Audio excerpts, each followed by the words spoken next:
오늘은 박완서 작가의 단편 제2산이라는 소설을 읽어드리겠습니다. 제2산이라는 말은 다시 헤어진다는 의미이죠. 만났다가 다시 헤어지는 상황을 말하는 것인데요. 만났다가 헤어지는 이유야 수도 없이 많겠죠. 정말 오래간만에 만났는데 만나고 보니 서로 어떤 이유로 실망을 하게 된다든가 하면 자연스럽게 다시 멀어지게 되지 않을까요? 오늘은 그런 이야기입니다. 감상하시는 동안 즐겁고 편안한 시간이 되시길 바랍니다. 그럼 작품 읽기를 시작하겠습니다.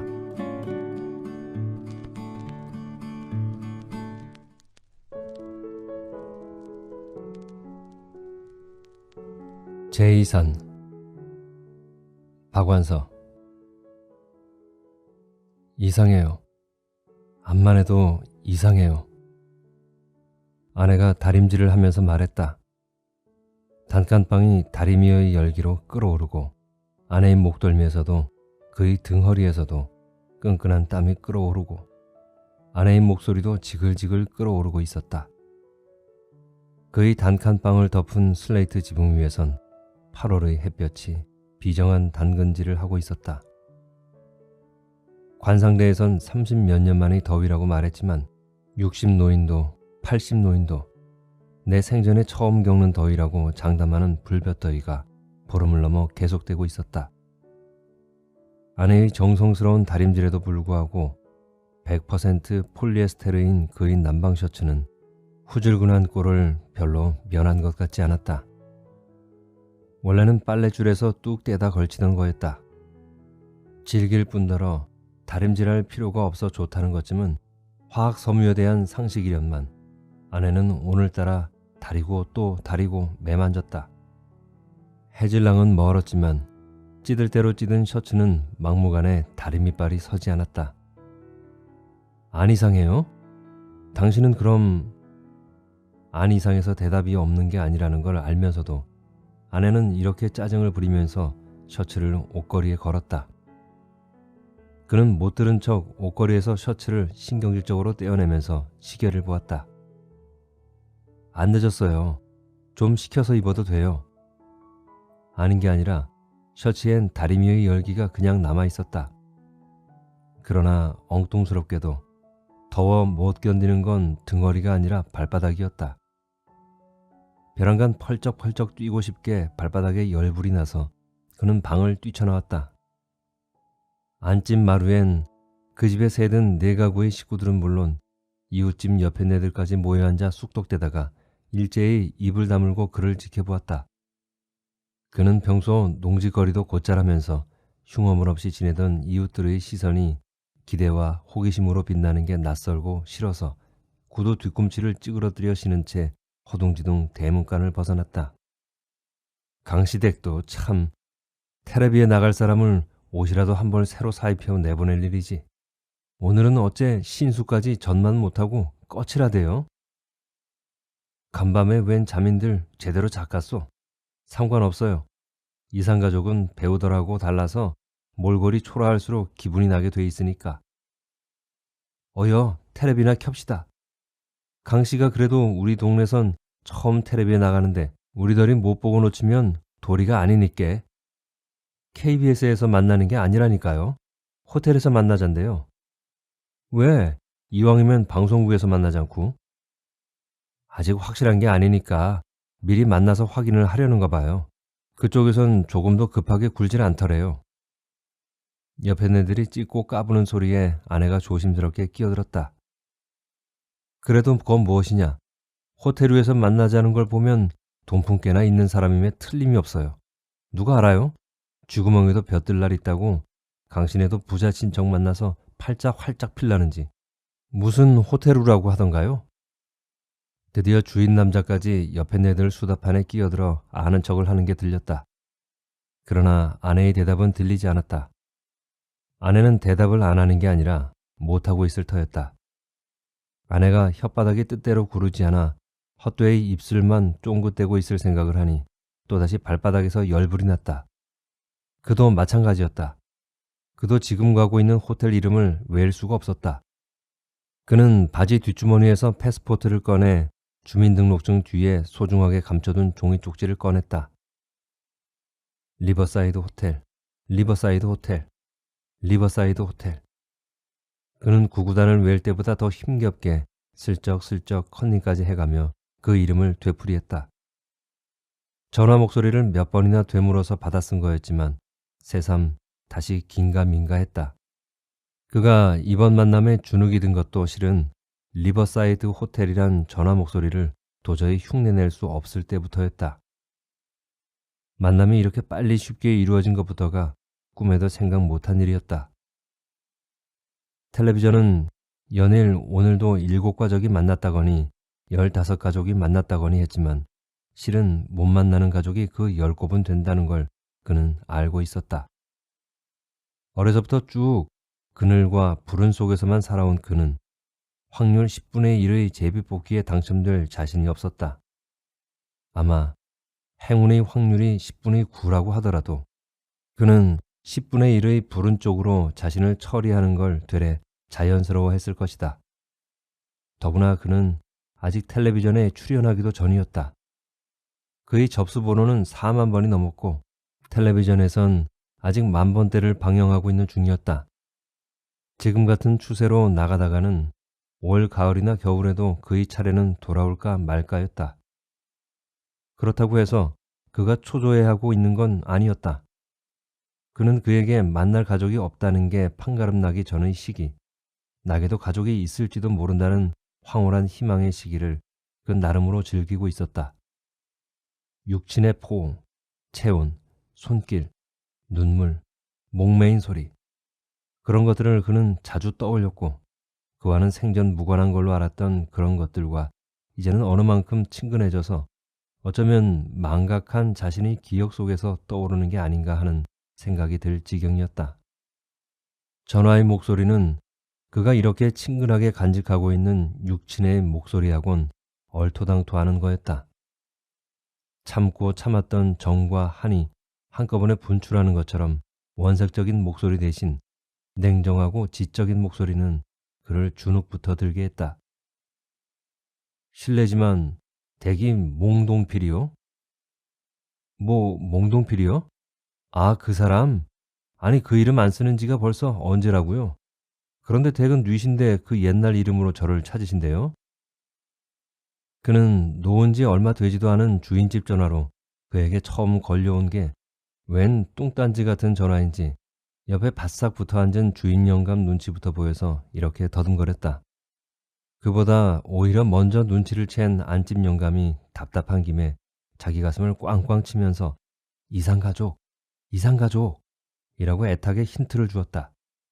강렬한 호기심으로 주인 영감의 얼굴이 딴 사람처럼 생기 있어졌다.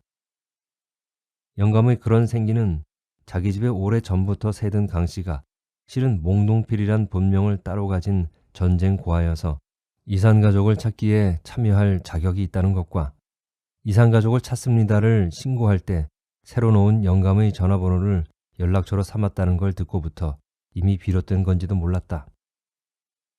이산가족들의 만남은 영감의 메마른 눈에서도 펑펑 눈물을 솟게 할 만큼 감동스러운 비극이었다.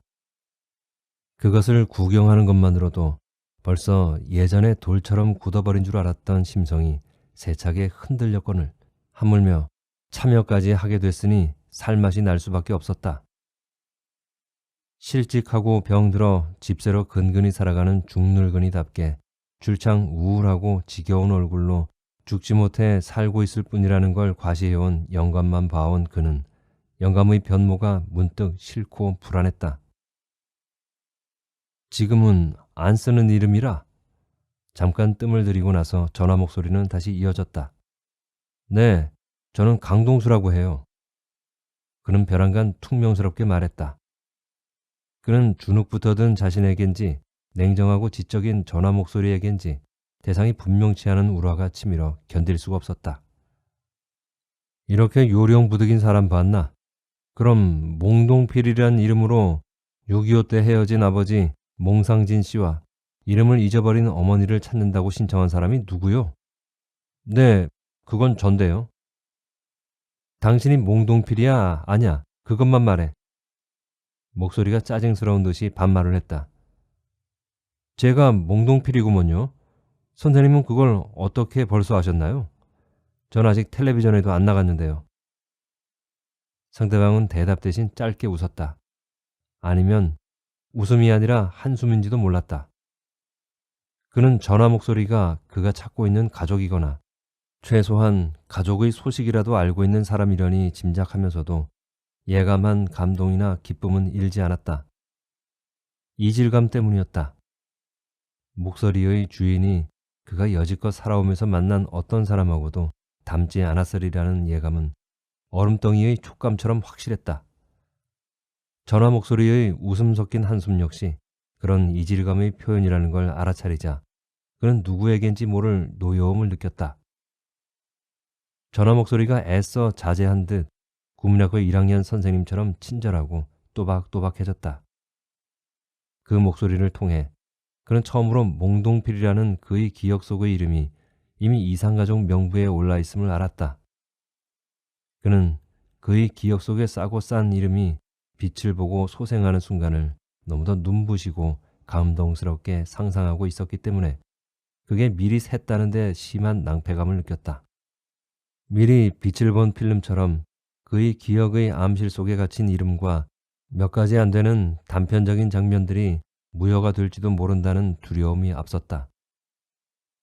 자네가 몽동필에 틀림이 없고 자네 부친이 몽상진 씨임에 틀림이 없다면 자네는 돌아가신 우리 형님의 아들일지도 모르겠네. 몽씨는 흔한 성이 아니니까. 하여튼 한번 만나서 자세한 내력을 들어봄세. 전화 목소리는 그가 찾고 있는 아버지가 죽었다는 걸 말했을 터인데도 그는 충격을 받지도 놀라지도 않았다. 그는 스스로도 그것을 이상하게 생각했다. 그의 기억 속엔 처음부터 아버지가 없었기 때문일 수도 있었고 아버지 없이도 40여 년을 잘만 살아왔다는 오기 때문일 수도 있었다. 그의 작은아버지일지도 모르는 사람의 냉정하고 지적인 목소리에 대한 최소한의 반항일 수도 있었다. 그가 이렇게 조목조목 따져가며 그것을 느낀 건 아니더라도 그는 아버지의 죽음이 아무렇지도 않은 자신에게 쾌감 비슷한 걸 느끼고 있었다. 언제가 좋을까? 전화 목소리는 이렇게 말했지만 그에게 묻는 건 아니었다. 혼잣말로 중얼중얼 또 내일은 일본서 온 손님 접대 때문에 도저히 짬이 날 것 같지 않고 모레는 상공부와 외무부 두 군데를 뛰어야 하고 글피는 동창들과 회식이 있는 날이고 그 글피는 또 어쩌고 저쩌고 그 글피는 또 이러쿵 저러쿵. 아, 언제까지 전화 목소리는 바쁘다는 핑계를 엮어내릴 것인가. 그의 참을성이 그가 다스릴 수 있는 한계를 벗어나려 할 즈음 한결 더 떨버진 목소리가 일방적으로 받은 날이 일주일 후 토요일 오후였다. 그는 전화 목소리가 둘러대는 구실에 질려서 감히 자기에게 편한 시간은 언제인가를 생각할 엄두도 못 냈다.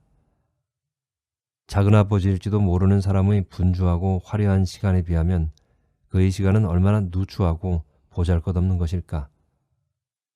목소리가 그의 시간 사정을 한 번도 묻지 않은 건 조금도 이상할 게 없었다. 그런 누추하고 보잘것없는 시간이란 보다 값진 시간을 위해 언제나 대기태세로 있어야 한다는 새로운 질서의식이 그를 매우 다소곳하게 했다. 그는 전화 목소리가 문득 잊어버리고 있던 또 다른 스케줄을 생각해내면서 황급히 다음 주 토요일 오후의 약속을 취소할지도 모른다는 의구심 때문에 인사말도 하는 둥 마는 둥 전화부터 끊으려고 했다. 사람이 경망스럽긴. 난 아직 장소도 말하지 않았네. 그리고 전화는 어른이 먼저 끊고 나서 끊는 게 아랫사람이 지켜야 할 예절인 것도 모르나? 아, 네. KBS 만남의 집은 저도 알고 있기에. 만남의 집? 전화 목소리가 또 짧게 웃었다. 얼음 조각 같은 냉소였다. 원 사람도 경망스럽긴. 자네가 내 조카라는 게 밝혀진 것처럼 속단하지 말게. 설사 그게 확실하다고 해도 난 그런 데 나가서 쇼 부릴 생각 없네. 우린 채통 있는 집안이거든. 목소리가 이렇게 점잖게 그를 타이르고 나서 일방적으로 정한 만날 장소가 바로 리버사이드 호텔이었다. 그는 생전 처음 듣는 그 호텔 이름을 알아들을 수도 흉내낼 수도 없어 염치 없이 몇 번이나 되물어야 했다. 되묻는 대로 몇 번이고 대답은 해주었지만 점점 불친절하고 경멸하는 투가 되어갔다. 그는 죄송해서 어쩔 줄을 모르면서도 열심히 혀끝을 입천장에 갖다 대는 데까지는 흉내냈지만 그 다음 소리로 이어지기가 안진뱅이 일어서기보다 더 힘들어 헛되이 끙끙거렸다. 그가 그 소리를 그렇게 못 알아들은 건 그의 생활 감정과는 동떨어지게 이국적이고 세련된 고유명사인 때문도 있었지만 아직도 만남의 집에 대한 꿈이 남아 있어서였다. 이상가족 찾기가 시작되고 나서 그는 비로소 그가 왜 살아왔는지 알 것 같았다. 그가 견딘 오랜 고독과 신산과 궁핍이 휴양한 라이트를 받으면서 온 세상에 심금을 울림으로써 그의 보잘것없는 생애가 순간적이나마 위대성을 획득할 수 있기를 그는 믿어 의심치 않았다. 아직도 그 빛나는 순간에 대한 미련 때문에 그는 애써 그 혀 꼬부라진 소리를 귓전에서 밀어내려는 건지도 몰랐다. 그러나 전화 목소리는 집요하고도 참을성 있게 그가 리버사이드를 끝까지 복창하는 걸 듣고서야 그게 어디 있다는 걸 대강 일러주더니 전화를 끊었다. 수화기를 놓자마자 주인 영감이 한꺼번에 여러 가지를 알고 싶어 했다. 드디어 식구를 찾은 게야? 이리로 당장 온대? 아니지, 참 KBS로 나오라고 했겠지? 아무렴 이왕이면 KBS에서 만나야지. 사람이 어떻던가? 반가워서 울지? 참, 아버지야, 형님이야? 전화 목소리가 되게 거만한 걸로 봐서 돈푼 꽤나 있는 사람 같던데 내 말이 틀렸나? 내가 따라 나가줄까? 자네 왜 그래? 아이들 말짝으로 벙찐 얼굴을 하고 있으니. 아직 확실한 게 아니니까 좀 잠자코 계세요. 그는 이렇게 볼멘 소리를 해서 영감을 섭섭하게 하고는 휑하니 제 방으로 내려갔다. 가슴께가 멍든 것처럼 쓰렸다. 아이들은 나가 놀고 아내는 시장에서 돌아오기 전이어서 그의 방은 텅 비어 있었다. 이상하도록 조용한 오후였다. 방 안은 후덥지근했지만 미미한 움직임도 눈에 안 띄는 정적에 그는 오한 비슷한 걸 느꼈다. 아내가 궁금해해야 할 테지만 다시 시장에 나가기가 싫었다. 그와 아내는 시장에서 그의 셋집 골목 어귀까지 뻗어나온 무허가 노점에 미싱을 한 대 놓고 헌옷을 고치는 일을 하고 있었다. 고장난 지퍼를 갈아달고 뜯어진 솔기를 박아주는 잣달한 일로부터 판타롱을 고쟁이식 바지로 고치는 일, 월남치마를 쌍둥 잘라 미니스커트 만드는 일에 이르기까지 일거리는 손 놓을 새 없이 연달아 있는 편이었다. 그러나 워낙 빈촌이라 싹을 많이 못 불러서 겨우 4식구 밥이나 먹을 만했다. 그의 희망은 월세방을 면하고 전세방을 얻는 것하고 언제 어떻게 될지도 모르면서도 쏠쏠이 뜯기는 것만 많은 노점을 면하고 단 반평이라도 좋으니 시장 속에 허가 맡은 가게터를 가져보는 거였다. 언감생심 가족을 찾고 고아 신세를 면할 수 있길 바란 적은 없었다. 그건 그의 꿈속의 꿈이었을 뿐 현실적인 희망은 아니었다. 그의 방은 그동안 변한 게 조금도 없었다. 가난 때문에 단조로웠던 개구장이 두 아들 때문에 어수선했다. 사람의 집이라기보다는 동물의 굴처럼 최소한의 공간과 최소한의 물건을 갖추고 그에게 최대한의 휴식과 평안을 주던 그의 작은 방이 벼랑간 그에게 낯설었다. 그는 낯가림하는 아기처럼 울상을 지었다. 그의 낯가림은 거의 공포에 가까웠다.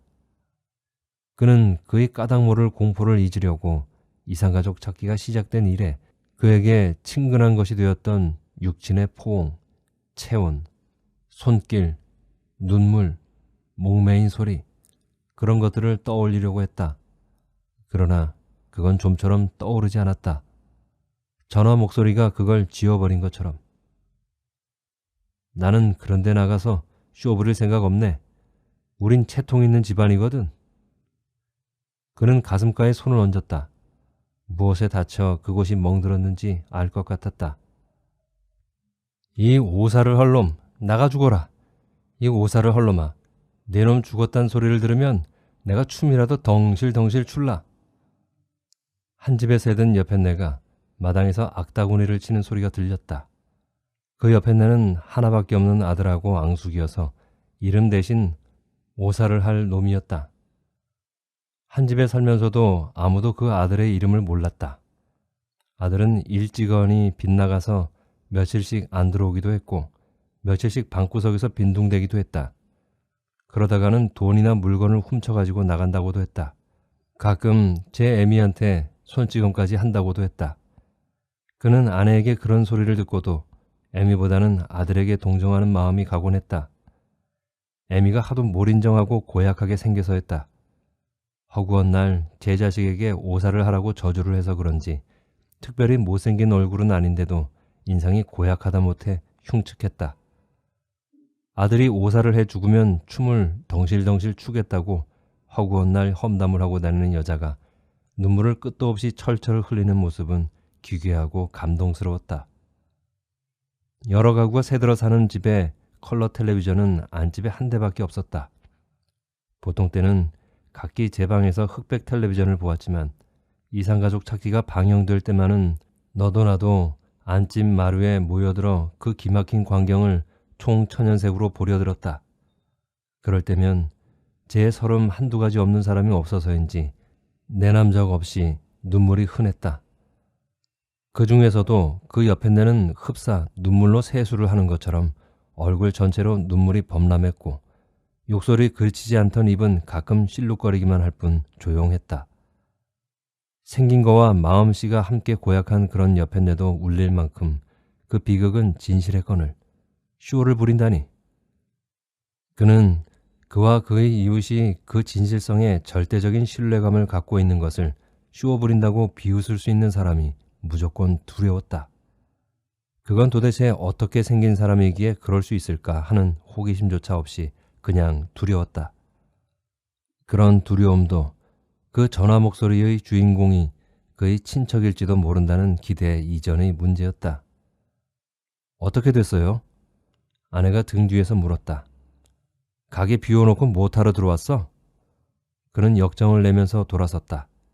문 밖이자 부엌이고 부엌이래야 마당 한 귀퉁이를 반투명의 푸른 빛나는 플라스틱 판자로 둘러쳐서 겨우 비바람과 딴 가구의 이목이나 가리게 해놓은 곳이었다. 때마침 석양 무렵이었다. 긴장으로 약간 오그라든 것 같은 아내의 얼굴에 송알송알 돋아나는 땀방울까지 선명하게 보였다. 복중의 강렬한 저녁 햇살이 플라스틱의 푸른 빛을 통과하면서 부엌 속을 방금 막이 오른 무대처럼 비현실적인 밝음으로 조명하고 있었다. 가슴에 멍든 자국이 온몸으로 퍼지면서 그는 아내에게 고통스러운 애정을 느꼈다. 마치 잔혹한 고문의 현장처럼 무시무시한 밝음 속에 아내는 울상과도 같고 궁상과도 같은 얼굴로 조용히 서 있었다. 그는 아내에게 기쁜 소식을 알리되 쇼 부린다는 말만은 빼야겠다고 순간적으로 결정했다. 그 말만 빼면 충분히 아내를 기쁘게 할 줄 알았건만 그렇지가 않았다. 아내는 그날부터 여지껏 줄창 이상하다는 타령을 했다. 한 걸음에 달려오든지 당장 달려오라고 하지 않고 일주일 후에나 오라는 걸 이상해했고 만나는 장소가 KBS가 아니고 요상한 이름의 호텔인 걸 이상해했다. 그가 일주일 내에 가르쳤건만 아내는 여지껏 리버사이드 호텔을 복창하지 못했다. 아내는 이상해하는 김에 엉뚱한 의심까지 하려 들었다. 혹시 친척을 가장한 사기꾼한테 걸려들지도 모른다는 아내의 의심을 그는 우리가 사기당할 게 뭐가 있느냐는 말로 농쳐주려 했지만 아내의 의심은 좀처럼 사그라지지 않았다. 사기당할 게 왜 없어요? 재봉틀도 있고 적금 통장도 있고 금반지도 있잖아요. 그들에겐 재봉틀이 큰 미천이었다. 가정용하고 달라서 오버로크도 되고 아무리 두꺼운 천도 척척 넘어가는 공업용 미식은 값이 비쌌다. 그들은 미싱을 2대 놓고 영업하기를 벌써 몇 년 전부터 계획해왔다. 그러나 그만한 목돈이 모일만 하면 꼭 마가 끼었다. 월세 보증금을 껑충 올려달라기도 하고 아이가 큰 돈 들 병을 앓기도 하고 사기를 당하기도 했다. 작년에 그가 믿거라 하던 친구에게 당한 사기로 또 한 번 목돈을 날리자 그 벌충을 하려고 아내가 한 푼을 쪼개 써가며 안달을 떤 덕에 거의 그만한 목돈이 모여가는 중이었다. 그때가 바로 마가 끼기에 가장 적절한 시기였다. 이상해요. 암만 해도 이상해요. 라는 아내의 떨리는 목소리엔 그들이 행복을 잡기 직전의 순간을 노리고 눈을 번뜩이고 있을 잔혹한 마귀에 대한 생생한 두려움이 서려 있었다. 그러나 그는 사기당할 걱정 같은 건 안 했다. 아내도 그와 전화 목소리와의 통화 내용을 직접 들었다면 그런 걱정을 하는 대신 더 나쁜 생각을 했을지도 모른다. 그 목소리의 냉담하고 지적인 인상에 비하면 그에게서 돈을 사기친 친구는 차라리 인간적이었다. 골목은 드물게 사람의 자취가 없었다. 대낮이라서 그늘이 한 뼘도 없기 때문일 게다. 양쪽으로 회색빛함에 군데군데 낮은 대문이 달린 긴 골목길은 활등처럼 굽으면서 큰 길로 면해 있었다.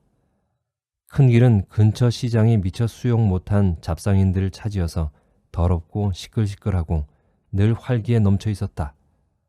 바로 그의 일터였다.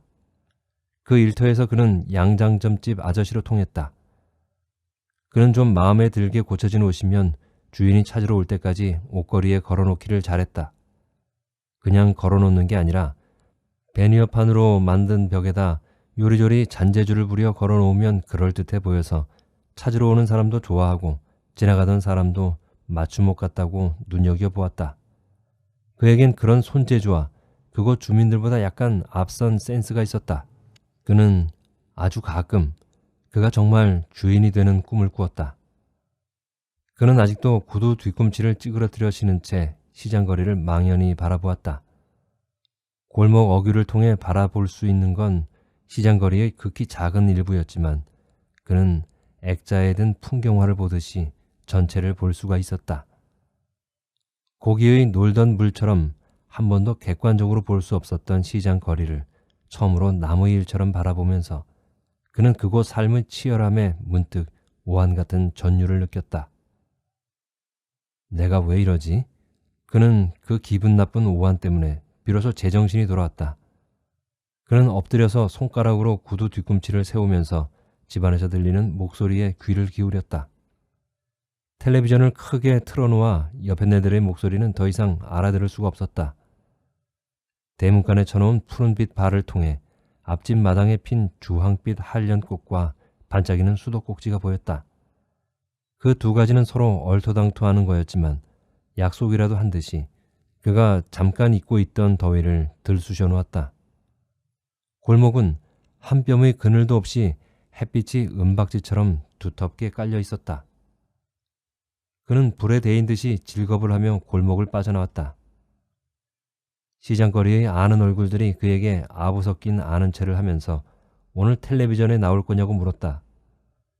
이미 파다하게 퍼진 소문에 그는 속으로 넌더리를 내면서 입속으로 요령부득한 소리를 중얼댔다.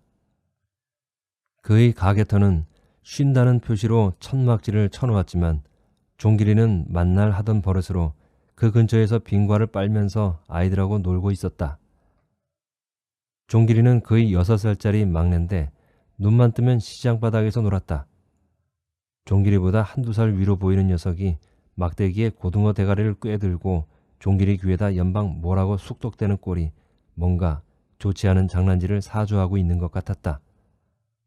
곧 종길이가 그 징그럽고 비린 걸 칠 벗겨진 목마를 시장 한가운데 갖다 놓고 타는 아이가 없어 음악만 틀어놓고 졸고 있는 할아버지 등허리나 접시, 양념통 나부랭이를 신문지 2장쯤 되는 자리에 벌려놓고 퍼덕버리고 앉아 목 쉬인 소리로 골라 잡아 500원, 자 싸구려 싸요.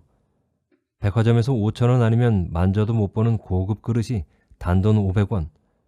늘 외치는 깨곰보 아줌마의 바지치마인지 핫팬츠인지 분간 못할 통 넓은 반바지 가랑이 사이에 집어넣다가 얻어터질 게 뻔해서 그는 종길이를 툭 건드리며 아는 척을 했다. 형아는 어디 갔냐? 같이 놀지 않고. 종고기 새끼 땡새끼. 종길이는 그를 쳐다보지도 않고 이렇게 욕부터 했다. 아마 형한테 따돌림을 당한 모양이다. 종길이한테 뭔가를 시키고 있던 큰아이만이 누런 이를 드러내고 싱긋 웃으며 그를 쳐다보았다. 그는 얼른 이마에 땀을 닦으면서 시장거리를 빠져나갔다. 전화 목소리는 리버사이드 호텔이 얼마나 찾기 쉬운가를 이렇게 강조했었다. 서울에서 살면서 제3한강교 모른다곤 못할 테고 제3한강교 건너자마자 가장 눈에 잘 띄는 곳에 우뚝 솟은 건물이라네. 찾고 자시고 할 것도 없어. 간판은 붙었겠죠? 간판? 강 건너기 전서부터 보이게 높직이 붙었고 말고. 그렇게 가르쳐 줬음에도 불구하고 그는 매우 상식적인 간판을 매우 상식적인 높이에서 찾았으므로 낯선 강남 일대를 헤매고 헤매다가 결국은 이 사람 저 사람에게 물어서 목적지까지 갈 수가 있었다. 워낙 일찍 나왔기에 망정이지. 첫 대면서부터 크게 실례할 뻔했다고 허둥지둥 발걸음을 가까스로 진정시키고 남이 하는 대로 제법 의젓하게 생전 처음 호텔이라는 데를 들어섰다. 들어서자마자 문 뒤에 지키고 섰던 말쑥한 청년이 그에게 정중하게 허리를 굽히며 물었다. 실례합니다만 몽동필 선생 아니십니까? 아니요. 네, 몽동필이가 전뎁쇼. 그는 선생이란 존칭이 붙은 자기 이름이 귀에 설어서 이렇게 부정을 했다가 긍정을 했다가 어쩔 줄 몰랐다. 이쪽으로 오십시오. 사장님이 기다리고 계십니다. 그는 청년이 인도하는 대로 유리를 깔아놓은 것처럼 매끄럽게 번들대는 대리석 바닥을 엉금엉금 지나서 한결 걷기 편하게 카펫을 깔아놓은 커피숍으로 들어섰다. 청년이 곧장 걸어가는 구석자리엔 반백의 점잖은 신사가 이쪽을 날카롭게 노려보고 있었다. 자네가 몽동필인가? 신사가 물었다. 노신사의 눈길이 흔들리는 걸 보면서 그는 신사가 바로 전화를 건 당사자라고 생각했다. 네, 제가 몽동필인뎁쇼. 선생님은 그럼... 내가 저번에 전화 걸었네. 앉지. 뒤에 두 손을 모으고 서 있던 청년이 얼른 그가 앉기 쉽도록 의자를 빼주었다. 노신사가 청년에게 나가 있으라고 눈짓을 했다. 청년이 비껴나고 노신사와 단둘이 마주 앉게 되자 그는 가슴이 울렁거리고 입속이 탔다. 웨이터가 얼음물을 갖다 놓았다. 내가 침까지 바싹 마르게 목이 탄다는 걸 어떻게 알았을까? 그는 그걸 신기해하며 얼음물을 달게 마셨다. 그런 그를 신사가 자세히 뜯어보기 시작했다. 동필아, 네가 죽지 않고 살아있었구나. 동필아. 이렇게 목맨 소리로 불러줄 때를 그는 이제나 저제나 조마조마한 마음으로 기다렸다. 어쩌면 어른이 부르기 전에 아랫사람이 먼저 어른을 알아보고 큰절을 올리는 게 예의요 순서일지도 모른다는 생각도 들었다. 그는 어떤 게 맞는 절차인지 몰라 텔레비전에서 수없이 본 상봉의 장면을 떠올리려고 애썼지만 아둔한 아이가 시험지만 받으면 여지껏 공부한 게 깜깜절벽이 되듯이 아무것도 생각해낼 수가 없었다. 유리컵 속엔 자갈만한 얼음이 하나 남아있을 뿐인데도 그는 다시 목이 탔고 입속이 끈끈했다. 그는 갈증과 갈망을 동시에 느꼈다. 그가 갈망하는 게 무엇인지는 그 자신에게도 확실치가 않았다. 확실한 건 다만 자신의 갈망이 결코 채워지지 않으리라는 예감뿐이었다. 자네가 식구들과 헤어질 당시의 일 중 생각나는 게 뭐 좀 있나? 이름을 정확하고 기억하고 있으니까 말인데. 이윽고 신사가 물었다. 전화로 들을 때보다 한결 부드러운 목소리였다. 그러나 신사의 부드러움엔 그가 여지껏 사귀고 섞여서 살아온 가난하고 못 배운 사람들이 그것과는 판이한 위험이 서려 있었다. 그제서야 그는 아차, 중대한 실수를 저질렀다는 걸 깨달았다. 그는 조바심 때문에 중대한 걸 까먹고 있었던 것이다. 30여 년 동안 헤어졌던 가족이 서로 알아보기 위해선 통성명보다 한 조각의 공통의 기억이 훨씬 더 중요하다는 걸 텔레비전을 통해 수없이 보아왔으면서 그걸 까맣게 있다니. 그는 뜻하지 않은 자신의 실수 때문에 주눅이 들었고 어쩔 줄을 몰랐다.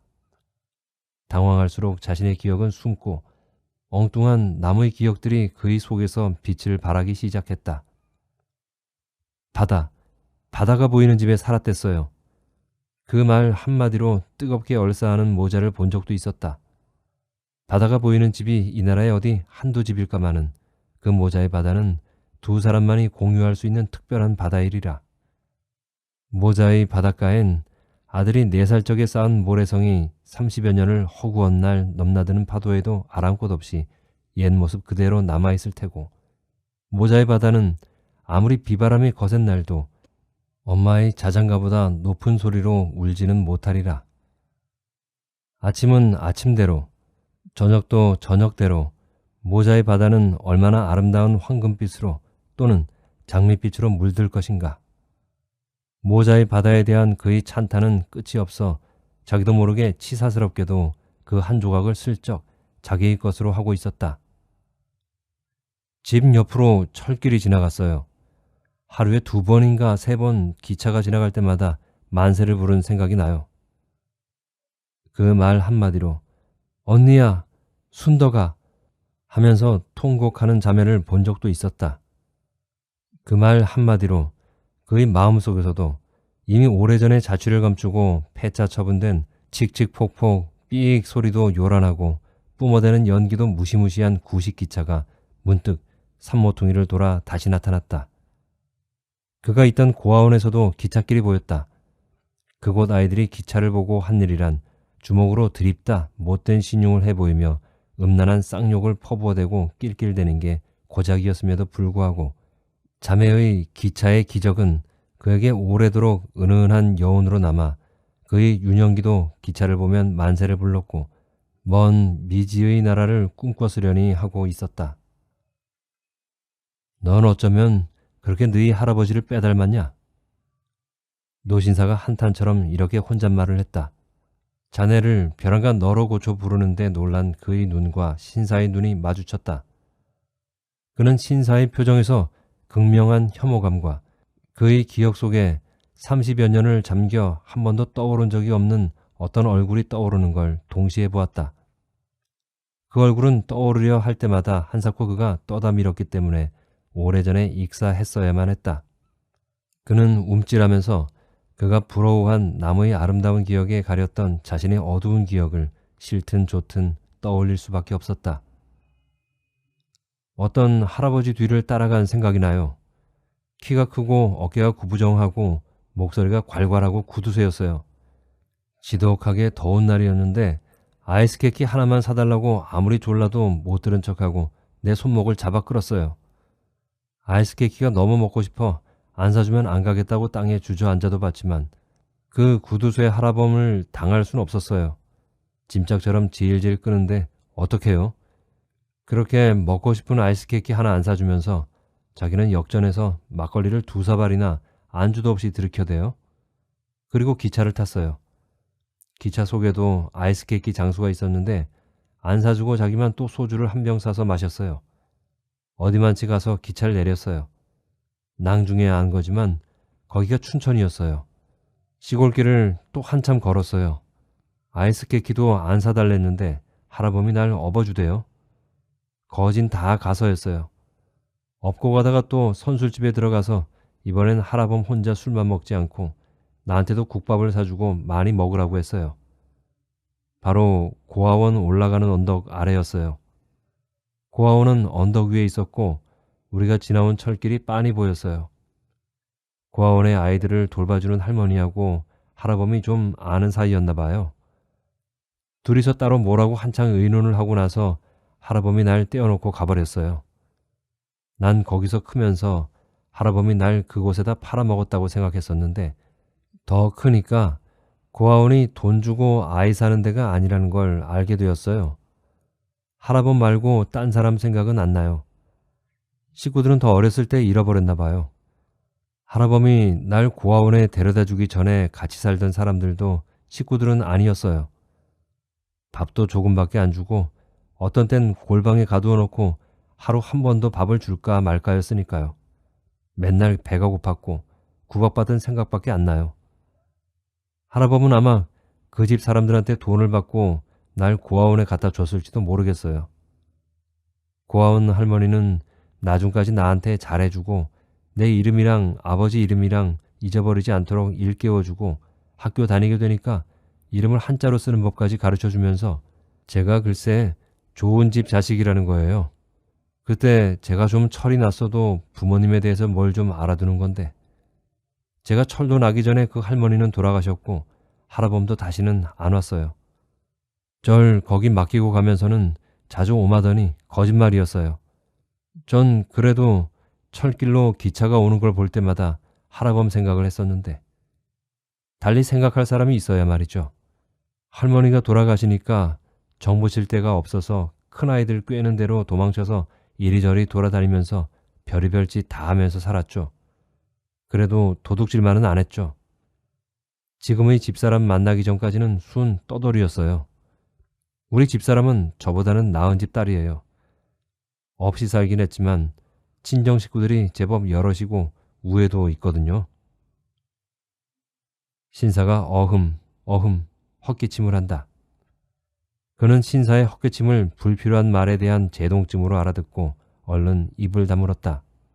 아내 자랑은 그 자리에 불필요한 말일 뿐더러 변변치 못한 위인으로 보일 수도 있는 실수라는 걸 뒤늦게 깨달았다.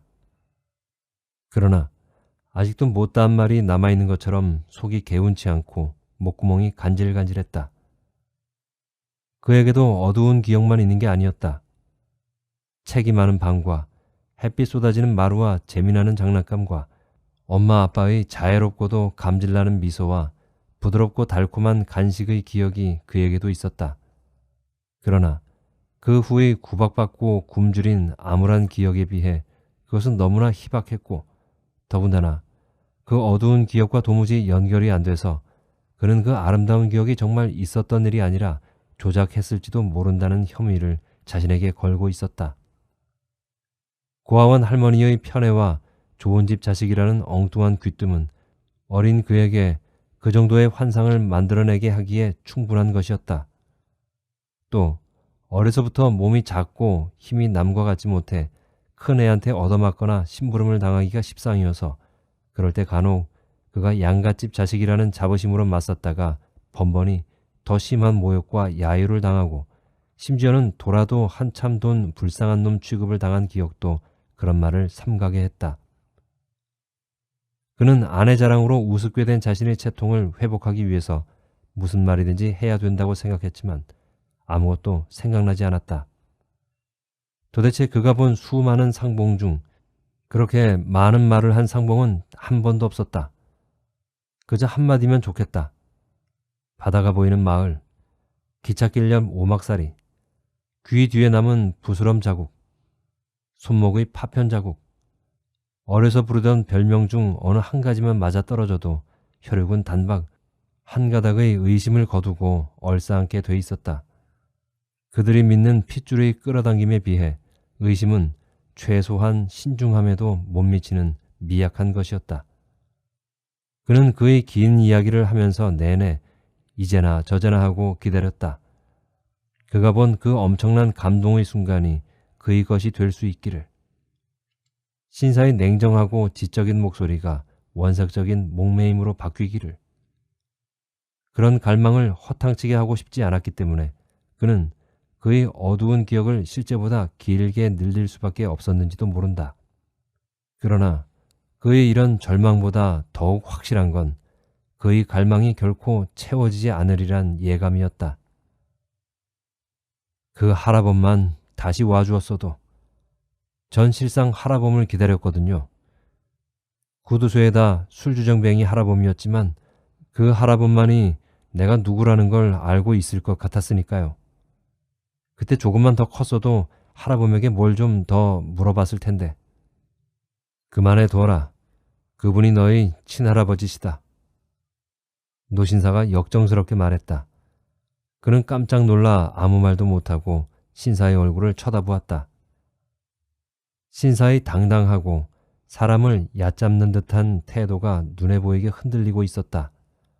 그러나 우울하고 침착하지 못한 눈길과 쓰디쓰게 일그러진 입가는 반가움이나 감동보다는 낭패감을 여실히 드러내고 있었다. 그럴 리가. 친할아버지가 그럴 리가. 할아버지는 저를 고아원에다 버렸다니까요. 아이스케이크도 안 사주고. 그는 가뜩이나 보잘것없는 자신이 유아로 퇴영해가는 것 같은 자포자기한 심정으로 이렇게 부르짖었다. 너는 그 어른을 누구보다도 빼닮았다. 너는 그분을 이해해야 된다. 그 시대와 그 시대의 우리 집안 사정을 이해할 수만 있다면 자연히 그분을 이해할 수 있을 게다. 그럼 선생님이 제 작은아버지임에 틀림없단 말씀입니까? 그래. 아버지가 돌아가신 것도 사실이고요. 그럼 어머니는요? 그래. 그때 어머니도 함께 참변을 당했단다. 그땐 그런 때였거든. 할아버지는 너를 거기 갖다 맡기고 오셔서 곧 중풍으로 쓰러지셔가지고 반년 만에 돌아가셨고. 작은아버지, 그는 결코 오랫동안 꿈꾸고 연습한 목매인 소리를 낼 수가 없었다. 노여움조차 섞이지 않은 공허한 자신의 목소리에 그는 심한 배반감을 느꼈다. 신사의 대답은 더욱 뜻밖이었다. 작은아버진 그냥 삼촌이라고 부르렴. 요샌 다들 그렇게 부르더라. 이것으로 만남은 이루어진 건가? 끝난 건가? 그는 그것을 분간할 수가 없어서 어쩔 줄을 몰랐다. 삼촌보다 먼 사촌간도, 당질간도, 사촌 동서나 처남 매부간도 하도 뜨겁게 얼싸하는 것만 봐온 그는 그의 만남이 이루어진 것을 도무지 믿을 수가 없었다. 믿을 수 있는 건 오직 더 이상 기다릴 만남이 남아있지 않다는 거였다. 더는 만남을 꿈꿀 필요가 없어졌다는 사실이 부모나 할아버지의 죽음보다 훨씬 더 생생한 현실감이 되어 그를 뚫고 지나갔다. 그는 온몸이 뻥 뚫린 것처럼 허전해서 꼼짝 못하고 다만 삼촌의 얼굴을 물끄러미 바라다만 보았다. 삼촌이 먼저 눈길을 피하면서 몹시 대면대면한 목소리로 말했다. 참, 강동수라는 이름은 어떻게 된 거냐? 나무라는 투였다. 그는 슬쩍 넘어갔으면 하고 바란 잘못을 정면으로 지적당했으므로 가슴이 두근거렸다. 그건 고아원에서 같이 도망친 형 이름이에요. 그 형이 후에 아버지를 찾게 돼서 저도 그 집에 한 식구처럼 얹혀 산 적이 있었죠. 그 아버진 미장이었고 어머니는 안 계셔서 사는 게 엉망이었지만 지금 생각하면 그래도 내 어릴 적 중 그때가 그중 좋았던 것 같아요. 그렇지만 좋은 시절은 눈 깜빡할 새에 지나가 버리나 봐요. 그 형이 교통사고로 죽었어요. 나보다 한 살밖에 더 먹지 않았지만 참 믿음직한 형이었는데 아버지가 너무 애통해하길래 제가 형 대신 아들 노릇 하겠다고 했죠. 정말 그럴 작정이었는데 아버지도 곧 공사장에서 발을 헛디뎌서 죽고 말았어요. 아버지한테 한 맹세도 있고 또 형은 호적이 제대로 돼 있어서 형의 이름을 그냥 쓰는 게 여러모로 편했어요. 그래서 강동수로 여지껏 내려온 거예요. 원 사람도 변변치 못하긴. 자넨 우리 집안의 장손이야. 귀한 성씨를 그렇게 지각 없이 버리고 미장이 자식 행세를 하다니. 삼촌의 나무라는 투는 좀 더 노골적으로 변했다. 그 미장이도 참 좋은 사람이었어요. 불쌍하고요. 저한텐 참 잘해줬어요.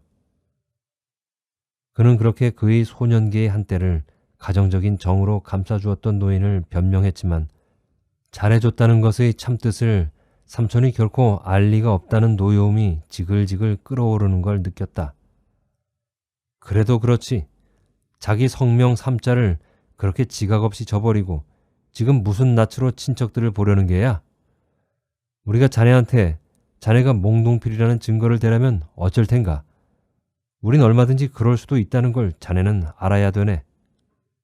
삼촌의 태도가 칼빛처럼 서슬이 있어졌다. 그는 속으로 그럴 수도 있겠죠. 나를 내다 버리기도 했는데 뭘 못하시겠어요. 그렇게 빈정거리면서도 겉으론 웃음을 잃지 않고 유들유들하게 말했다. 제가 할아버지를 쏙 빼닮았다면서요? 그게 증거가 아니겠어요? 그건 내가 가진 증거지 자네가 가진 증거가 아니잖아. 나는 자네가 우리 식구를 조금 더 안 닮았다고 말할 수도 있는 문제란 말일세. 알아듣겠나? 그는 어안이 벙벙해서 삼촌의 얼굴을 물끄러미 쳐다보았다.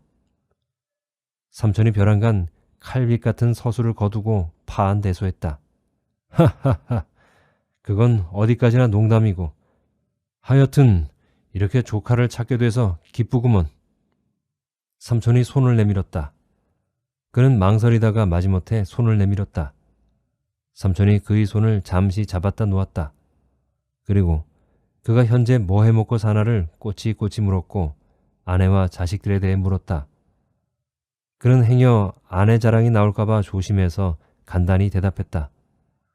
무표정한 얼굴로 다 듣고 난 삼촌은 그의 아버지가 7남매의 맏이었다는 것과 그래서 맏이를 잃고도 아직 6남매가 남았으니 그에겐 삼촌이 4세, 고모가 2이나 된다는 것과 거기서 낳은 자녀가 15이나 되니 그에겐 또 사촌, 고종사촌이 그만큼 되는 셈이었지만 그중 7명이 외국에 나가 있고 또 15명의 사촌 중 5명이 이미 결혼해서 거기서 낳은 자손이 7이니 그의 2 아이까지 한다면 육촌끼리가 9이 된다고 했다. 사촌이니 육촌이니 하면 요새 아이들은 친척으로 치려고도 안 하지만 대가 2번 갈리면 사촌, 3번 갈리면 육촌인 것을. 삼촌이 처음으로 감개무량한 듯 말하고 그를 곰곰이 눈여겨보았다. 그러나 그는 촌수 감각도 수적 감각도 없이 멍하니 듣고만 있었다. 구두쇠 할아범이 누구라는 게 밝혀졌다곤 하지만 그 노인으로 하여금 장손을 고아원에 갖다 맡기게 한 연유와 그의 기억이 고아원보다 더 암울한 악몽으로 남아있는 그를 학대하고 구박한 사람들이 누구일까 하는 수수께끼는 아직도 안 풀린 채였다. 내일이 일요일이니 마침 잘 됐다. 우리 집으로 대소가를 다 불러 모을 테니 너도 네 식구 데리고 오너라. 저녁이나 같이 하자꾸나. 앞으로 친척으로 지내려면 우선 상면을 해야 하지 않겠니? 그동안 혼자 외롭게 고생한 너한테는 안 된 얘기다만 우린 번족할 뿐 아니라 다 먹고 살만하단다. 그리고 참 너희 아버진 6.25 전에 명문대학 조교수였고 너희 어머니는 의사였느니라. 그때도 그랬지만 오늘날의 수준으로 봐도 최고급의 지성인 부모 밑에서 태어난 네가 아무리 세상을 잘못 만났다곤 해도 제대로 된 교육 한번 못 받고 고생한 게 무엇보다도 가슴 아프구나. 그러나 어쩌겠니? 넌 벌써 40을 바라보는 나이고 내 자식들이나 잘 길러 훗날을 기약해야지. 삼촌이 심란하고 우울하게 말했다. 그리고 리버사이드 호텔에서 얼마 멀지 않은 곳에 있는 아파트의 동호수를 일러주었다. 그 아파트가 그가 내일 찾아가야 할 큰삼촌네 집이었다. 집에서 기다리고 있던 아내에게 그는 말수를 지극히 아껴서 경과 보고를 했음에도 불구하고 그가 드디어 부자 친척을 찾았고 그의 아버지는 대학 교수였고 그의 어머니는 의사였다는 소문은 순식간에 그의 골목 안에 자자해졌다. 아내는 교수와 의사 시부모가 30여 년 전에 이미 고인이 된 분이라는 걸 별로 개의치 않았다. 아내에겐 그들 처지로는 감히 쳐다보지도 못할 높은 자리인 줄 알았던 교수와 의사가 그의 시부모였다는 것만으로 벅찼다. 세상에, 너희 할아버지가 교수셨단다. 그리고 할머니는 의사하셨고. 그러면서 아이들을 얼싸안고 눈물을 글썽였다. 그녀에게 있어서 교수와 의사는 죽음을 초월해서 자손에게 불멸의 빛을 던질 수 있는 그런 높고 빛나는 자리였다. 실제로 그녀는 장난만 심하고 공부는 질색인 아들들의 악바리 같은 얼굴에 은은한 귀티가 후광처럼 서리는 걸 본 것처럼 느끼기조차 했다. 아내는 그 귀한 씨가 자신의 배를 빌려 태어난 것만도 황공한데 여지껏 그 귀한 씨들에 대한 대접이 얼마나 소홀했나에 생각이 미치면 큰 죄를 지은 것처럼 몸둘 바를 몰랐다. 먹는 것, 입는 것, 거처하는 곳, 노는 것, 어느 하나도 그 귀한 씨에 대한 대접으로 소홀하지 않은 게 없지만 특히 못나고 무식한 부모 밑에 태어나게 한 게 그 귀한 씨한테 한 가장 큰 못할 노릇이다 싶었다. 아내는 이제라도 그 귀한 씨들에게 못다한 대접을 해야겠다 싶었고 그녀도 남편과 함께 못나고 무식한 티를 벗고 귀한 씨의 부모다워져야 된다고 생각했다. 이왕 그렇게 되지 않을 수 없는 바에야 빠를수록 좋았고 내일까지면 더욱 좋았다. 그녀는 안 먹고 안 입고 한 푼 두 푼 모이는 대로 은행도 못 믿어워 장 및 비닐장판 밑의 비닐봉투 속에 모은 돈을 아낌없이 풀었다. 아이들과 부부의 옷을 제법 어디서 들을 듯한 상표 붙은 걸로만 골라서 샀고 수도가에서 대강 씻기던 아이들을 데리고 공중탕에도 갔다. 여름이라 다행이었다. 옷값도 쌌고 구색갖춰 입어야 할 가지수도 적었다. 이런 아내를 그는 물끄러미 바라다만 보았다. 아내의 흥분을 부추기고 싶지도 말리고 싶지도 않았다. 문득문득 아내와 아이들이 내일 삼촌에서 당할 일을 생각하면 가슴이 졸아드는 듯한 공포감을 느꼈다. 그러나 그것을 아내에게 설명하는 일은 불가능했다. 아내가 그렇게 도도하고 자신있게 구는 것이 처음이라는 것도 그를 무력하게 했다. 그는 될 수 있는 대로 내일 일을 낙관하려 들었지만 얼굴에서 근심하는 빛을 지우지 못했다. 아내는 부자 친척을 만나고도 도무지 좋은 내색을 안 하는 남편을 이상하게 여기기보다는 정작 찾고 싶어한 부모가 다 돌아가셨다는 걸 확인했으니 의당 그래야 한다고 생각했다. 삼촌을 만나러 나가기 전까지만 해도 이것저것 근심과 의심이 그치지 않던 아내는 딴 사람처럼 오직 새로운 환경에 적응하기에 열중하고 있었다. 그러나 아내의 새로운 환경이란 얼마나 짧고 헛된 환상일까. 그는 그걸 미리 알고 있다는데 쓰라린 죄의식 같은 걸 느꼈다. 아내는 밤이 깊은 줄도 모르고 거울 앞에서 머리 모양을 요모조모 바꿔보기도 하고 얼굴에다 오일을 썰어 붙이기도 하고 입술 그리는 연습을 하기도 했다. 다음 날은 아침부터 서둘렀지만 큰아이가 없어져서 동네방네 찾으러 다니느라 아내가 미자원 가서 머리하느라 그럭저럭 점심때가 지나서야 삼촌의 아파트에 당도했다. 처음 와보는 고층 아파트였다. 그는 아내와 아이들 앞에서 혹시 실수라도 할까봐 잔뜩 긴장해서 엘리베이터를 타고 8층을 누르고 엘리베이터 문이 닫히고 마침내 상승해서 어김없이 8층에서 문이 열리자 자기도 모르게 회심의 미소를 짓고 어깨를 한번 으쓱했다. 그런 자신감을 타고 그는 제법 호기 있게 807호 초인종을 눌렀다. 보랏빛 홈웨어를 입은 부인이 문을 열었다. 작은 어머니라니 싶기도 했고 아닐 것도 같았다. 얼굴은 젊다고 할 수는 없었으나 화장이 짙고 더구나 잘잘 끌리는 홈웨어 끝으로 드러난 맨발 끝의 새빨간 매니큐어가 부인의 나이를 종잡을 수 없게 했다. 아이들이 양쪽에서 그의 바지가랑이를 잡으면서 뒤로 물러났다. 여기가 몽시댁인가요? 그렇소만. 아, 네, 전 몽동필이라고 하는데요. 삼촌을 어제 만나 뵙고 집사람 데리고 인사차. 아, 이산가족? 부인은 이렇게 짧게 말하고는 문에 손잡이를 쥔 채 안에다 대고 날카롭게 악을 썼다. 여보, 어떻게 된 거예요? 이산가족이 벌써 왔으니. 당신 저녁 초대했다고 하지 않았소? 응, 난 분명히 저녁 초대를 했는데. 상관 있나 뭐. 좀 일찍 왔기로 쏘니 집안길인데. 어서들 들어와. 못이 고의적삼을 입은 삼촌이 부인 뒤에 나타나며 이렇게 말했다. 밖에서 볼 때보다 한결 부드럽고 인자한 모습이었다. 하여튼 당신 흐리멍텅한 건 알아줘야 한다니까. 그러면서 부인이 겨우 길을 비켜주었다. 어려서부터 마구 놓아 길러서 환영받고 있지 않다는 데 대해서 별로 민감하지 못한 아이들은 어른들의 어색한 분위기에 아랑곳 없이 거실 장식장에 놓인 것들을 이리저리 만져보고 있었다. 부인이 부엌에다 대고 호들갑스럽게 구원을 청하자 가정부인 듯 싶은 여자가 뛰어나와 주섬주섬 손 안 닿는 위칸으로 옮겨놓기 시작했다. 녀석들. 삼촌이 아이들의 머리를 한 번씩 쓰다듬고 나서 소파에 앉았다. 절 받으세요. 작은아버님, 아니 삼촌. 그래, 절들 해라. 당신도 이리 오구려. 삼촌은 가정부와 함께 장식장의 것을 치우고 있는 부인을 불렀다. 그는 아내와 아이들을 양쪽에 거느리고 큰 절을 올렸다. 절을 받고 나자 숙모가 정색하고 말했다.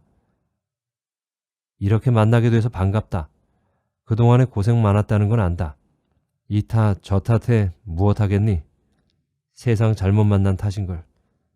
너희가 명색이 장손인데 너무 어렵게 사는 것 같아 마음이 걸리지만 어쩌니? 앞으로 우리 마음적으로나마 서로 도읍자꾸나. 너희 아버님 빼고 남은 6남매가 지금은 다 노경에 접어들었고 자손들도 다 출중하게 두어 남부럽지 않게 살고 있다만 젊어서는 다 고생도 할 만큼 했느니라. 제가끔 다 자수성가해서 그만큼 사는 거지 물려받은 재산이 있어서가 아니라는 걸 너도 명심하고 있길 바란다. 조금 있으면 삼촌, 고모, 사촌들이 몰려올 게다. 너희가 해야 할 종가 노릇을 우리가 대신하고 있어서 무슨 일만 났다 하면 우리 집으로 모인단다.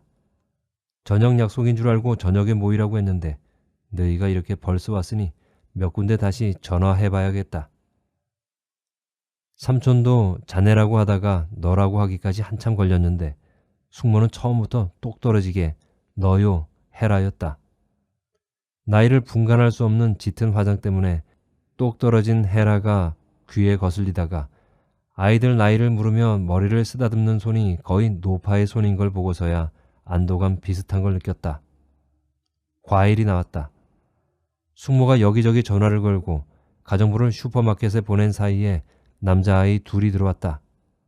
다녀왔습니다 하면서 비닐백에서 수건과 수영 팬티를 꺼내놓는 걸로 봐서 이 집에서 살고 수영장에 다녀온다는 걸 알 수 있었다. 그 아이들은 거실인 낯선 손님을 본 척도 안 하고 부엌으로 들어가 냉장고 문을 열고 주스 깡통을 하나씩 따들었다. 이리 온, 인사드려라. 이번에 새로 찾은 당숙 아저씨란다. 당숙 아저씨가 뭐야? 이상가족이지. 그래, 이상가족이다. 요새 아이들이 당숙이 뭔지 알 리가 없지. 숙모가 이렇게 말하면서 작은 아이를 끌어당겨 무릎에 앉히고 아들 내외가 미국에 가 있는 동안 손자를 데리고 있는데 힘이 이만저만 드는 게 아니라고 말했다. 가만히 있자. 그러니까 너희 애들하고 우리 애들하고는 육촌간이로구나. 너희 애들이 8살, 6살이랬지? 우리 애들은 7살, 5살이니까 꼼짝없이 아웃 노릇 해야겠네. 어디 키 좀 대볼까? 대보나 마나였다. 키뿐 아니라 몸집까지 7살이 8살보다 5살이 6살보다 월등하게 컸다. 삼촌 내외가 손자와 종손자의 뒤바뀐 키와 몸집의 차이를 바라보면서 흐뭇하게 미소 짓는 걸 덩달아 그도 가까스로 웃었지만 가슴속은 무두질하듯 쓰렸다. 그의 아들의 체력의 열쇠는 어떤 괄시보다도 그를 참혹하게 했다. 형아하고 같이 내 방에 가서 놀렴. 싫어. 나보다 작은 형아가 어딨어? 투실투실 살찐 5살짜리가 6살짜리 종길이를 보는 눈의 노골적인 우월감을 잃고 그는 섬뜩하도록 생생한 두려움을 느꼈다. 종길이는 갓난아이처럼 뜻모를 소리를 웅얼대며 엄마의 치마폭을 쥐어짜고 있었다. 왜 이렇게 못나게 구니? 그는 종길이를 잡아 끌었다. 그의 성난 소나귀에서 종길이의 팔이 당장 으스러질 듯이 가냘펐다. 그는 종국이 학교 공부가 시원치 않아서 지능이 남만 못할까봐 걱정한 적은 어쩌다 있었어도 발육이 남만 못하리라고는 상상해 본 적도 없었다. 종국, 종길이는 동네에서도 이름난 개구쟁이였고 남을 때려서 걱정이지 맞고 울고 들어온 적은 없었기 때문에 그만하면 아들 형제는 튼튼하게 뒀다는 자부심마저 가지고 있었다. 자, 내 방에 들어가서 같이 놀아라. 동화책도 보여주고 장난감도 빌려주고 하지. 그래도 아이들이 어른들보다 훨씬 쉬이 사귀고 친해질 테니 두고 보렴. 그래, 형아라고 부르기 싫으면 안 불러도 좋아. 할머니가 허락해 주지. 육촌보다는 벗이 가까운 세상이니까 그냥 벗하렴. 알았지? 예쁜 내 새끼. 숙모가 그러면서 자기 손자들이 살찐 볼에 번갈아서 쪽 하고 입을 맞추더니 내 아이를 방으로 들여보냈다. 곧이어 가정부가 돌아오고 숙모는 부엌으로 들어가고 삼촌은 얘들이 왜 이렇게 안 오지? 혼잣말을 하면서 텔레비전을 켜고 야구 중계를 보기 시작했다. 초인종이 울렸다. 이제야 슬슬들 나타나기 시작이로군. 숙모가 손수 문을 열러 나가면서 중얼거렸다. 어머, 작은 고모. 언니, 이런 법이 어디 있수? 우리 장조카를 찾는 자리에 나를 빼놓으려 하다니 그게 말이나 되우? 오늘 마침 셋째 오빠네 전화 걸었기 망정이지. 하마터면 나만 쏙 빠질 뻔했잖아. 작은 고모가 호들갑을 떨면서 들이닥쳤다. 마르고 키와 입이 큰 게 인상적이었다. 아무리 작은 고모를 일부러 빼놓았을까? 무엇에 삐쳤는지 한동안 안 들리기에 무심했지. 내가 그동안 안 들린 게 뭐 자의였수? 순순히 타의였지. 내가 마치 오빠네하고 언니네를 이간질 시킨 것처럼 난리들을 치니까 나 없이 잘들 해보시라고 발길을 끊었던 거지. 내가 빠지니까 오손도손 깨가 쏟아집디까? 깨가 쏟아지긴 작은 고모가 없으니까 동기간 많은 것 같지도 않습디다. 안고 빠진 빵은 아니고.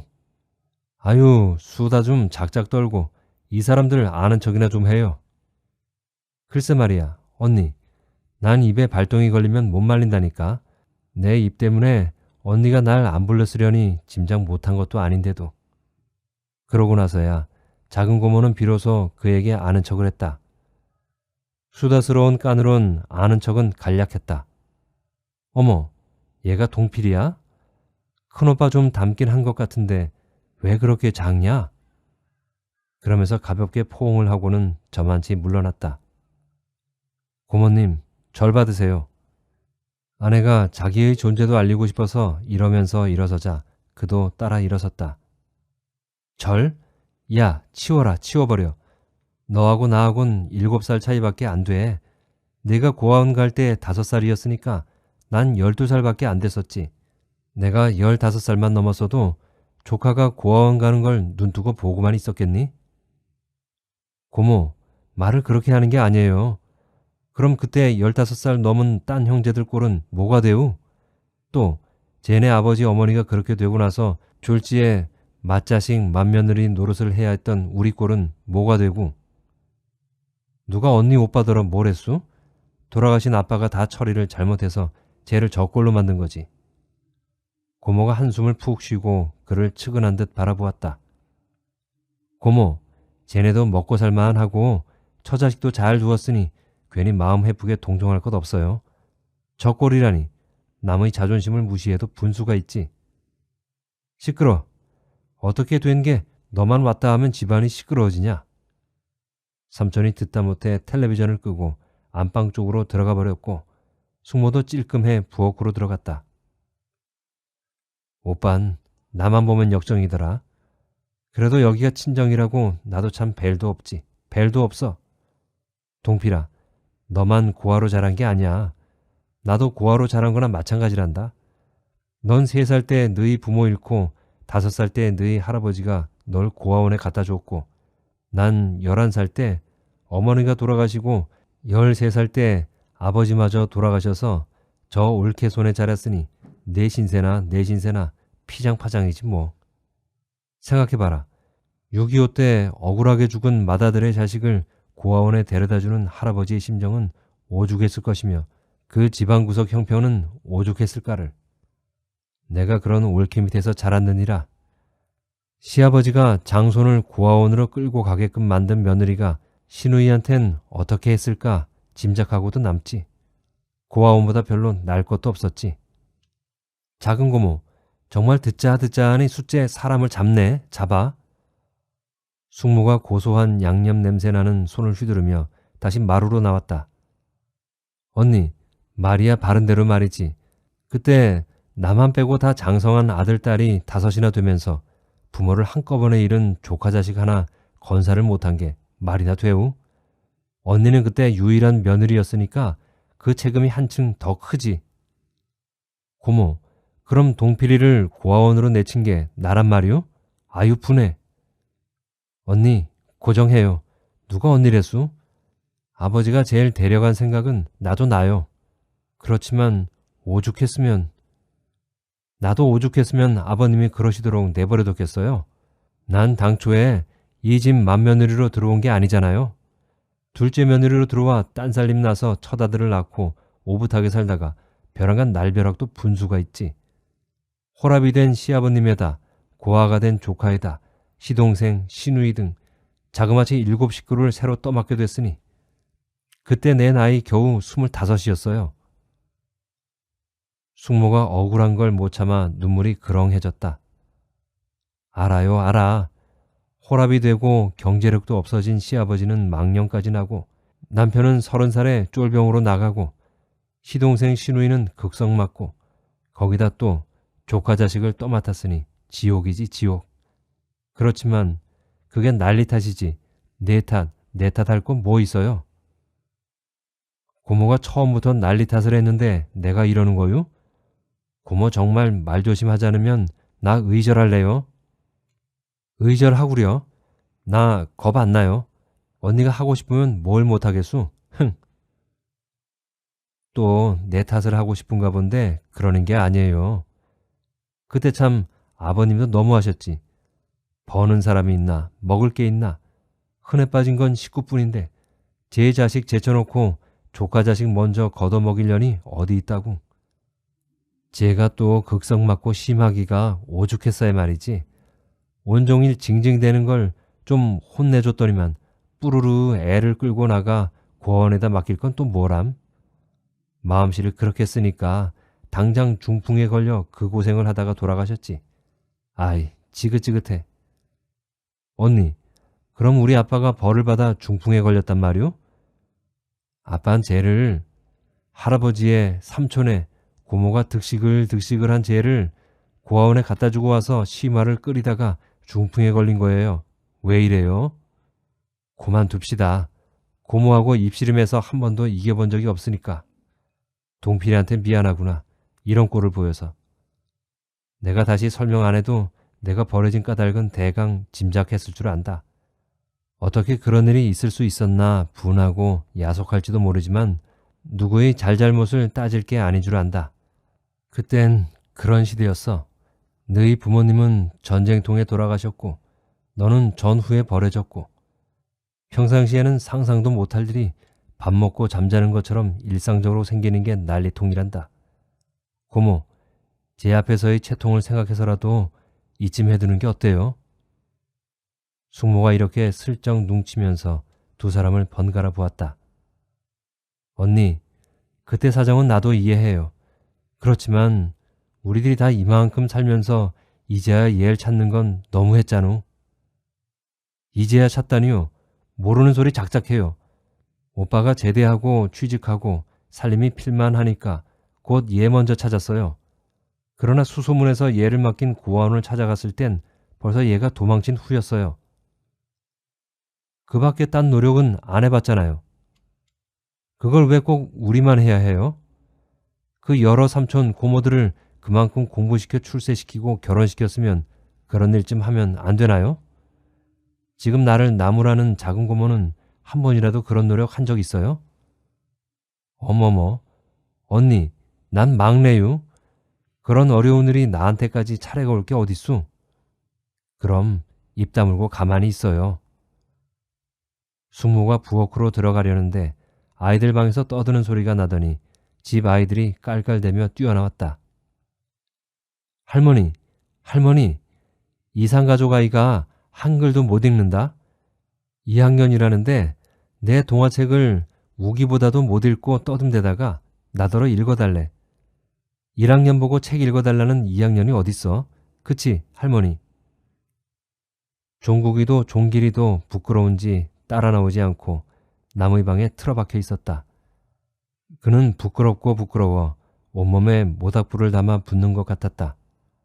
펄쩍펄쩍 뛰고 싶기도 했고 엉엉 울고 싶기도 했다. 서가, 그러면 못 써. 가끔 그렇게 늦게 되는 애가 있단다. 숙모가 서기를 나무라는 소리는 부드럽고도 의기양양했다. 그런 애가 어딨어. 우리 반 꼴찌도 한글은 다 아는데. 너희 반엔 없어도 저기 변두리로 가면 밤마다 그런 아이가 수두룩하단다. 하나도 흉댈 게 없어. 알았지 서가? 아유 요 똘똘한 거. 할머니, 나 쟤한테 형아라고 안 그래도 되지? 나보다 키도 작고 한글도 모르니까. 내 맘대로 하렴. 촌수로 육촌이면 요새 세상에 친척인 줄이나 알면 되지. 형 아우 따질 게 있나 뭐. 근데 종국이 새낀 저더러 형아라고 안 그러면 죽여놓겠다고 공갈치잖아. 저런, 그래도 형아 노릇을 하고 싶은가 보지. 우리 석이 우긴 착하지. 들어가서 싸우지 말고 잘 놀아라. 아이들이 들어가자 어느 틈에 나와있던 삼촌이 말했다. 너는 이왕 못한 공부다만 내 자식들은 대학 공부를 시켜야 뒤끝이 있지 않겠니? 딴 건 못 보태줘도 너희 아이들 대학 갈 때 학비는 수렴을 내서라도 부담할 테니 공부를 잘 시키도록 해라. 원, 2학년이 되도록 한글을 못 깨치다니. 예, 그건 정말 너무했다. 아무리 없이 살아도 2학년짜리가 한글을 못 깨친 걸 내버려 둔 데서야 말이 되니? 이 집 애들은 영어도 척척 읽는다. 그치 언니? 고모가 한술 더 떴다. 그는 복받치는 울음을 참느라 이를 악물고 눈만 꿈뻑였다. 이때 아이들 방에서 째지는 비명소리가 들렸다. 어른들이 뛰어갔을 때 종국이는 서기를, 종길이는 우기를 깔고 앉아 드립다 패주고 있었다. 죽어, 이 새끼. 죽여버린다, 이 새끼야. 종국이와 종길이는 뭐가 수틀렸는지 이렇게 쌍욕을 하면서 자기보다 큰 동생을 하나씩 깔고 앉아 마음껏 때리고 쥐어뜯고 있었다. 아유, 이를 어째요? 아, 여보, 이를 어째요? 아내가 그의 가슴에 얼굴을 묻으며 참았던 울음을 터뜨렸다. 크나큰 비애와 짜릿한 쾌감이 그를 옥죄어 그는 꼼짝을 못했다. 아니, 무엇더라는 거야? 자식이 살인을 해도 바라다만 볼 사람들 아닌가? 삼촌과 숙모가 대성일갈하고 덤벼들어 종국이와 종길이를 당신들 손주로부터 떼어내어 벽에다 메어 꽂았다. 머리를 세게 부딪힌 종국이가 다시 새끼들을 연발하며 엉엉 울기 시작했다. 아내가 종국이를 품에 안았고 덩달아 서럽게 우는 종길이는 그가 안았다. 분에 못 이겨 종국이가 머리로 제 애미 가슴을 들이받는 걸 보는 숙모가 혀를 차며 말했다. 그 애 참 못쓰겠구나. 애를 어쩌자고 그렇게 독종으로 키웠을꼬? 그가 아내에게 눈짓을 했다. 아내는 몸부림치며 우는 아이를 억지로 끌고 밖으로 나갔다. 종국이는 동네에서 울음 끝이 질기기로 소문난 애였다. 종길이의 울음은 곧 그쳤지만 아빠의 무릎에 꼭 붙어 앉아 꼼짝을 하려 들지 않았다. 아내는 어디만치 멀리 갔는지 좀채 돌아오지 않았다. 숙모가 매맞은 당신 손주를 위로하기 위해 커다란 초콜릿을 하나씩 나누어주는 김에 종길이에게도 하나 주면서 미제다 라고 안 해도 될 말을 했다. 종길이는 널빤지같이 생긴 데다 땅콩이 박힌 초콜릿을 순식간에 먹어치우고는 더 먹고 싶은지 배고프다고 칭얼대기 시작했다. 점심도 안 먹고 왔는데 그럭저럭 저녁때가 되니 그럴만도 했다. 아이는 점점 더 몸부림을 치면서 보챘다. 그는 오냐 오냐 달래다 못해 나가서 뭐 사주마고 손목을 잡고 일어섰다. 너 아이를 그렇게 오냐 오냐 엉석을 받아 키우면 못 쓴다. 그럴 땐 그냥 울게 내버려 둬. 몇 번 마냥 울다 제풀에 그치면 저절로 그런 못된 버릇 안 하게 될 테니까. 고모가 훈계조로 말했다.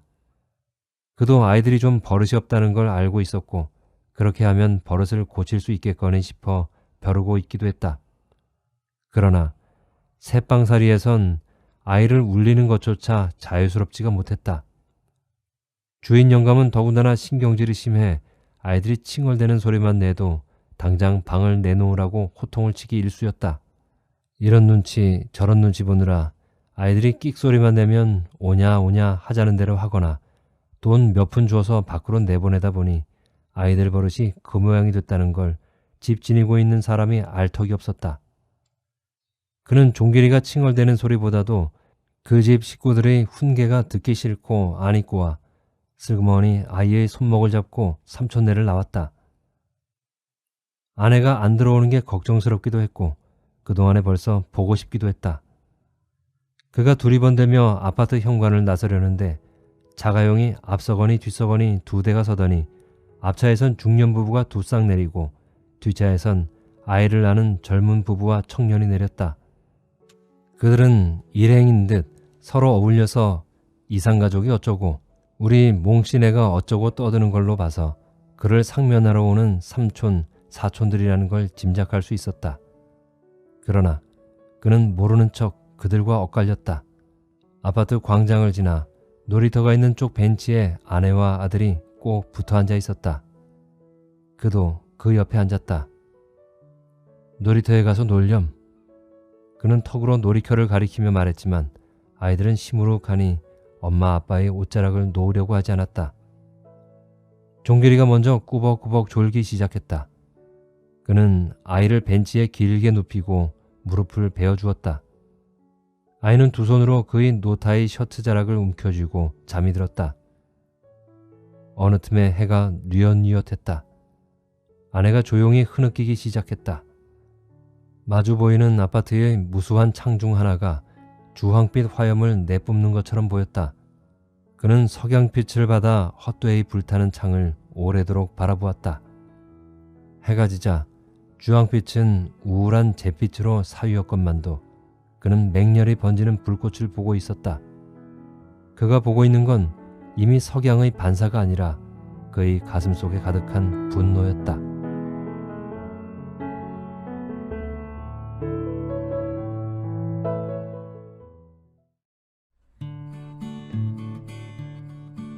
어떻게 들으셨나요? 이 소설은 이산가족의 현실적인 문제를 소재로 삼았습니다. 소설의 주인공은 6.25 전쟁으로 인한 이산가족입니다. 그러다 예전 KBS에서 했던 이산가족 찾기 운동을 통해서 혈육을 다시 찾아 만나게 된 것 같은데 만나고 보니 사는 형편이나 생각이나 그런 것들이 영 어울리기 어렵다는 것을 깨닫게 됩니다. 혹시나 자신도 헤어졌던 아버지나 어머니 또는 혈육을 만나면 텔레비전에서 상봉하는 가족들처럼 울면서 멋진 재회의 장면을 만들어 보이지 않을까 하고 상상을 했지만 현실은 그렇지가 못했네요. 수십 년간의 헤어짐의 시간은 가까웠어야 할 혈육의 간격을 너무나 멀고 이질적으로 벌려놓았습니다. 그들 사이엔 당연히 있어야 할 혈육의 뜨거움과 눈물이 존재하지 않습니다. 주인공의 기대가 무너지는 것을 보면서 지금도 여전히 남아있는 우리의 전쟁의 비극을 다시 한번 생각해 보게 되었습니다. 아마 주인공의 가족들은 그 삼촌의 집으로 다시 들어가지 않았겠지요. 저는 개인적으로 바란다면 종국이와 종길이네 가족이 다시 그 삼촌네 집으로 들어가지 않기를 바랍니다. 지금까지 박완서 작가의 제2산이라는 작품을 읽어드렸습니다. 끝까지 함께 해주셔서 감사합니다. 다음에 뵐 때까지 건강하시고 행복하세요.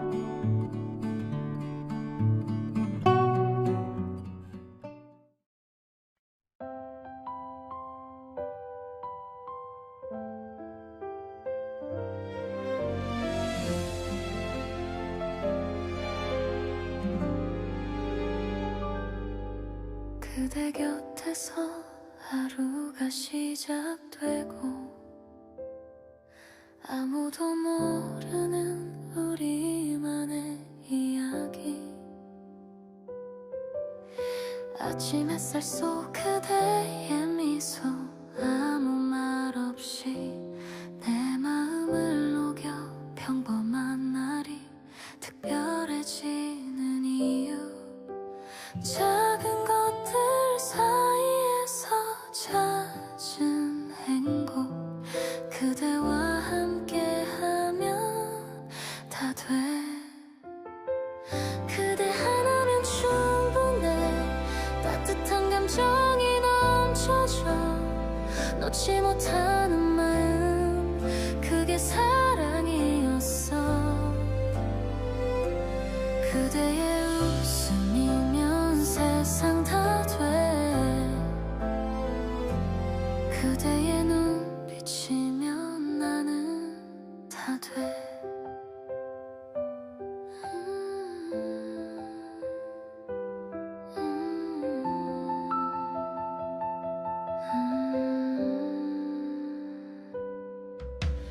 눈이 내린 날 우리가 걸었던 길,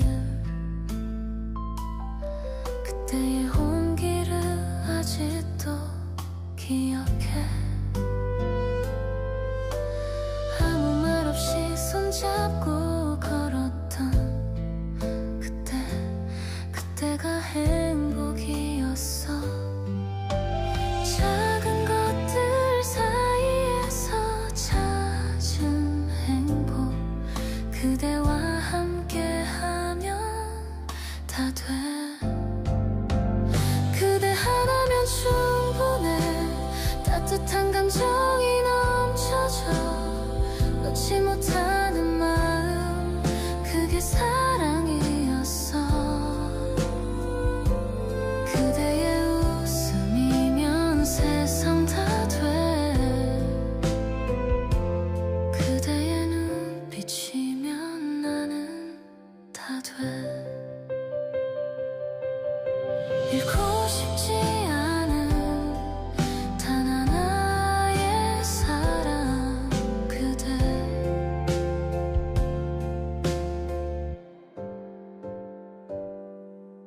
어떤 날이 와도 내가 고를 사람은 그대야.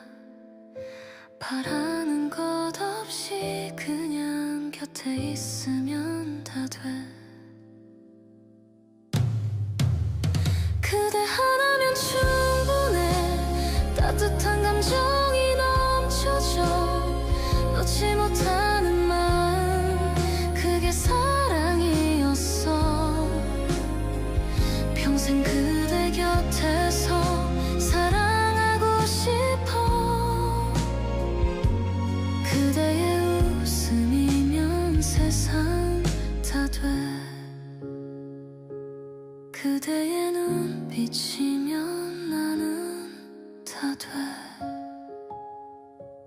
그대와 함께하는 하루의 끝에서